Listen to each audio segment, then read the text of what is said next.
Boa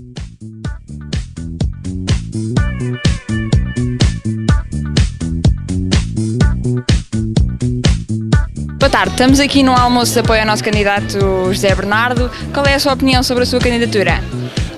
Acho que é uma candidatura positiva porque é uma pessoa da região, conhece a realidade da nossa região tão bem ou melhor que a maior parte das outros candidatos. E penso que em boa altura o Zé Bernardo resolveu candidatar-se à Câmara Municipal do Cadaval. As expectativas são aquelas que nós esperamos, é que seja um candidato vencedor, que sem dúvida nenhuma, não dizendo mal de mais candidato nenhum, mas é sem dúvida o melhor que nós temos neste momento aqui no Concelho do Cadaval. A minha opinião, sou suspeito que eu sou amigo do Zé Bernardo desde criança e eu tenho pelo Zé Bernardo não só uma grande admiração, como um grande afeto por ele, e acho que para além de ser um homem bom, vai ser de certeza um excelente Presidente da Câmara do Cadaval.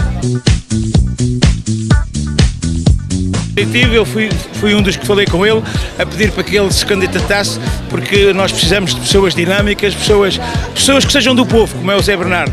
É uma pessoa intelectualmente evoluída, mas que também é uma pessoa do povo, uma pessoa que sabe descer até às pessoas, sabe estar com as pessoas, e é isso também que nós precisamos num concelho rural como é o nosso. E nesta ruralidade que este concelho tem, precisamos de pessoas simples e trabalhadoras e ao mesmo tempo evoluídas, que é o caso do Zé Bernardo. Acho que o Zé é uma pessoa com provas dadas, uma pessoa bastante válida, que já pelo seu percurso profissional e até mesmo a nível de poder autárquico mostrou aquilo que pode valer e quanto útil pode ser ao nosso concelho.